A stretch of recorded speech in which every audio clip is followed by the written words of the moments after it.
Olá, seja bem-vindo, seja bem-vinda. Eu estou muito feliz porque você está aqui para começarmos a aprender sobre as mais doces verdades da Palavra de Deus. E é aqui, no nosso cantinho de estudo, que nós vamos começar hoje a aprender a ouvir a voz de Deus através da sua palavra, a Bíblia. Então, vem comigo!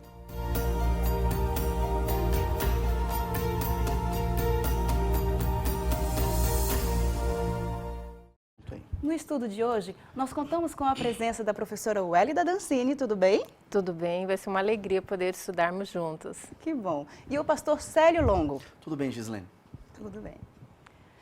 Um dia eu amanheci lá em casa e tinha um bilhete na porta do banheiro. Era um bilhete do meu marido cheio de palavras de amor. E eu fui pelo corredor até a sala e a cozinha e durante todo o percurso tinham vários outros bilhetinhos cheios de palavras lindas, com corações, coisa mais fofa. E eu achei aquilo tão lindo que eu guardei todos aqueles bilhetinhos e naquele dia eu me senti tão amada. Sabe, tem uma pessoa que também é apaixonado por você.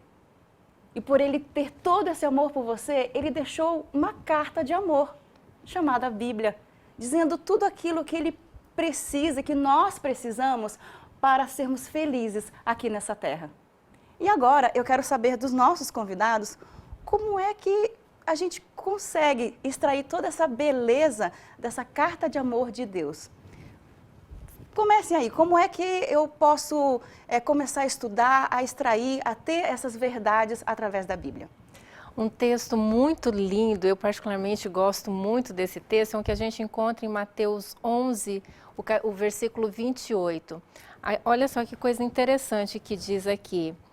Vinde a mim, todos os que estáis cansados e sobrecarregados, e eu vos aliviarei.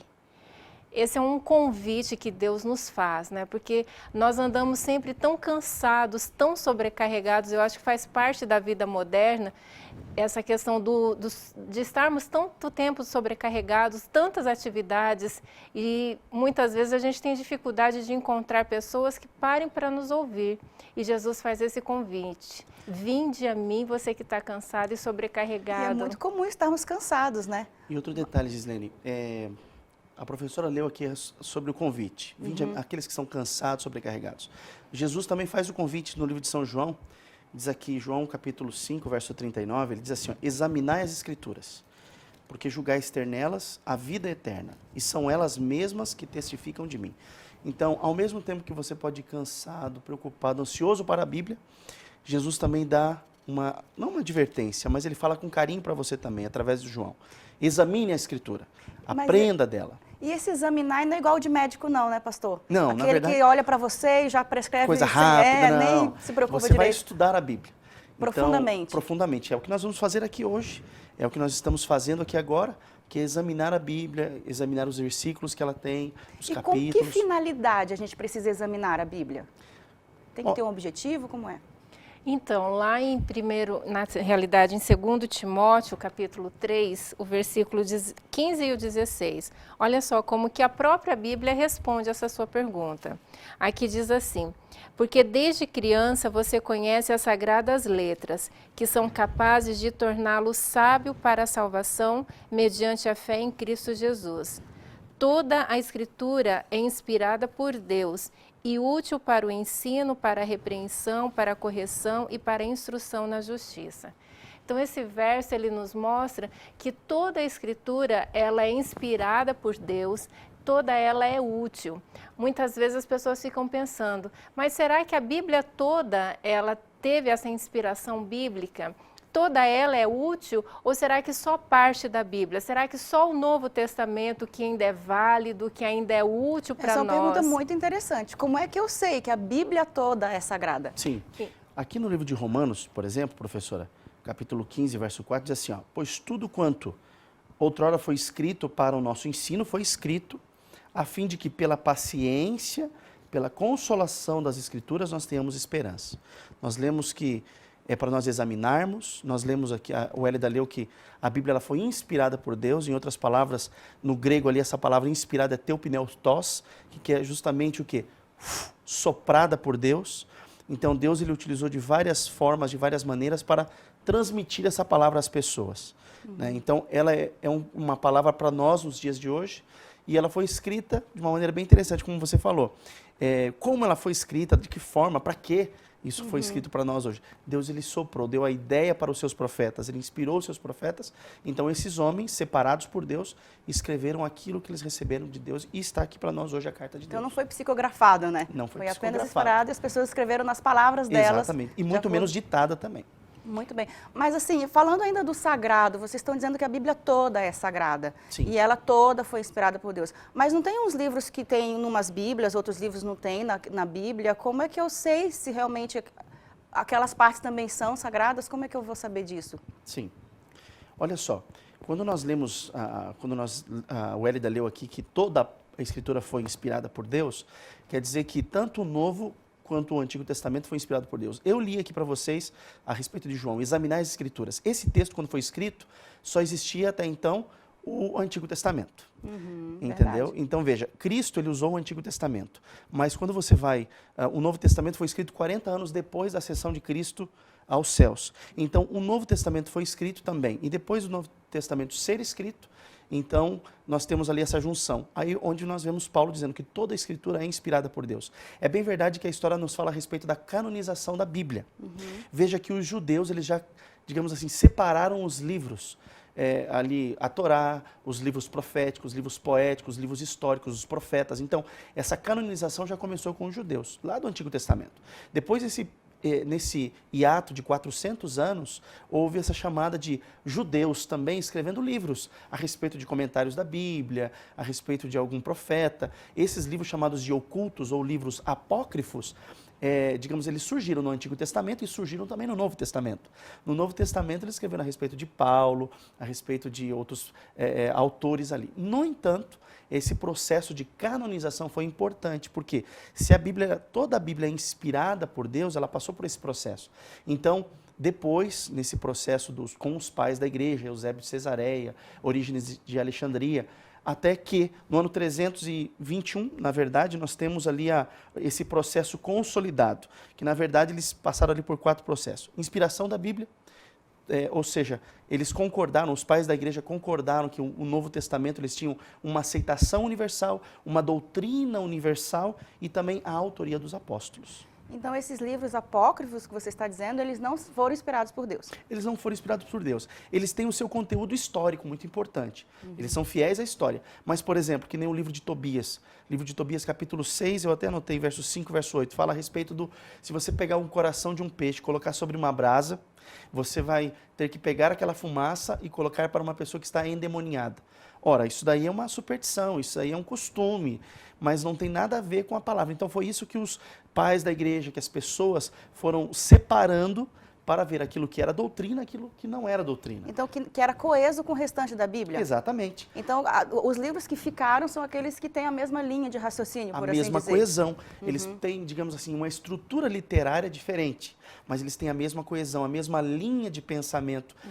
Um escritor pode ter uma cultura elevada, como a de Paulo, mas pode ser simples, como Pedro, e pode ser culto, como Lucas, por exemplo. Mas mesmo assim, o Espírito Santo de Deus, ele foi inspirando. Por exemplo, Lucas. Deus inspirou Lucas na sua pesquisa bíblica, ok? Enquanto outras, Deus dava, não um ditado, escreve isso, ipsis litteris ali, não. Deus dava a ideia, então o escritor bíblico inspirado por Deus colocava a mensagem que ele recebeu de Deus na linguagem do seu coloquial ali da sua comunidade. Interessante que na época de Jesus só tinha o Velho Testamento que o senhor citou. Sim. Então, se alguma coisa deveria continuar tendo validade mesmo, seria o Velho Testamento. Exatamente. E não o Novo, como algumas vezes a gente se confunde, né, com isso. Exatamente. Mas e falando nisso, e a validade? Ela então não era válida só para aquele tempo, para aquele povo para o qual ela foi escrita? Como que a gente sabe que ela é válida até hoje, esses ensinamentos todos? A validade dela, eu tenho aqui no livro de Apocalipse, Apocalipse capítulo 22, o verso 18, ele diz assim, eu e a todo aquele que ouve as palavras da profecia desse livro testifico, se alguém lhes fizer qualquer acréscimo, Deus lhe acrescentará os flagelos escritos nesse livro. E se alguém tirar qualquer coisa das palavras do livro, dessa profecia, Deus tirará a sua parte da árvore da vida, da cidade santa e de todas as coisas que se acham escritas nesse livro. De uma maneira primariamente falando a respeito do livro de Apocalipse e, claro, falando a respeito de toda a Bíblia.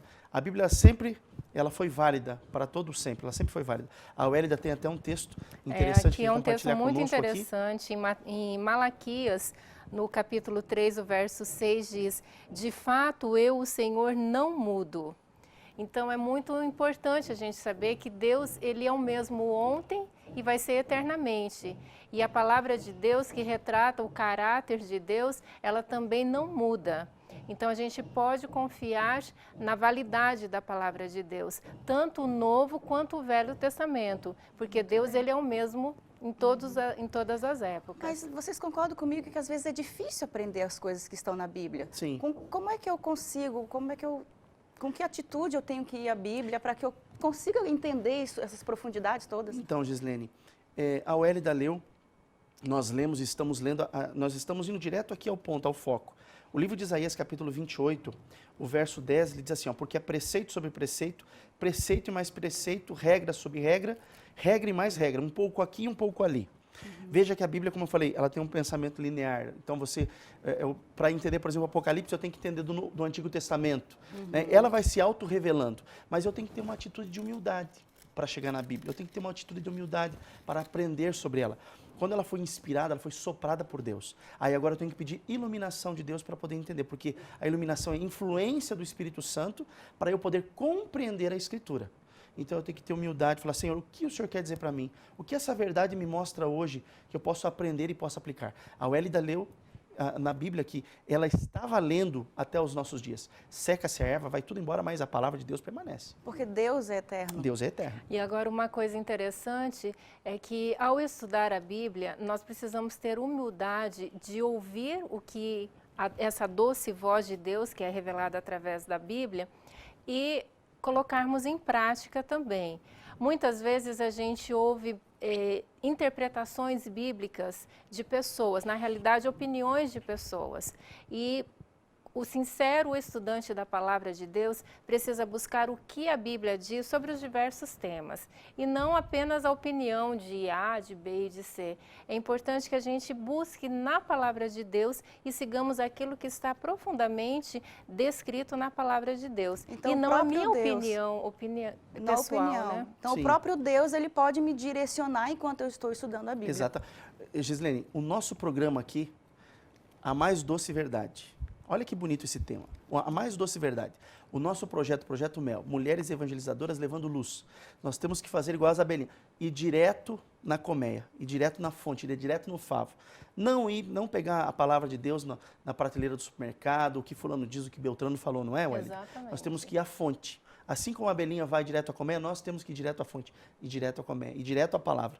Se eu não aprendo, se eu tenho dificuldade, eu tenho que procurar outras pessoas. Me ajuda aqui, o que esse texto diz? E sempre ficar com uma pulga atrás da orelha. Posso aprender mais. Perguntar de alguém que já estudou, que já entendeu, como a gente está fazendo aqui agora. Como a gente está fazendo aqui agora. Legal. E você mesmo ir à Bíblia e à Escritura Sagrada. Isso que é Porque importante. às vezes algumas pessoas podem se apegar às suas tradições ou a tradições de credos religiosos da onde elas participam, mas o mais importante é que a gente conheça a vontade de Deus diretamente na fonte. Por isso é importante que eu leia a minha Bíblia, que eu conheça de forma profunda, para que eu veja qual é a doce verdade de Deus para a minha vida. E não apenas me basear em tradições no que falam no também, que falam, né? no que a cultura nos impõe, mas aquilo que é a vontade de Deus. Por isso é importante nós estudarmos, conhecermos a Bíblia. Muito bem. Gostei muito das explicações de vocês. Muito bom. Professora, eu quero ler o último texto para nós aqui e, de maneira muito especial, me direcionar aos nossos amigos que estão nos assistindo. A Bíblia diz aqui em Apocalipse capítulo 1, verso 3, bem-aventurado aqueles que leem, aqueles que ouvem as palavras da profecia e guardam as coisas nela escrita, pois o tempo está próximo. Querido amado, nós estamos vivendo num tempo muito especial. Jesus está muito perto de voltar. A Bíblia é a carta de amor para nós. É a sua mais doce verdade para nós nos tempos de hoje. E eu quero fazer um convite a você. Você está cansado, está preocupado, ansioso? A Bíblia diz, vinde. Você está confuso, preocupado, procurando a verdade? A Bíblia diz, examinai as Escrituras. Meu convite para você, o nosso convite para você é, vá à fonte. Vá no favo direto de mel. Vá no favo de mel. Que Deus o abençoe e ilumine para você compreender as Escrituras Sagradas. Amém. Essa jornada de aprender mais sobre a Bíblia vai ser maravilhosa. Eu já comecei a sentir quão lindo vai ser aprender um pouco mais sobre Deus.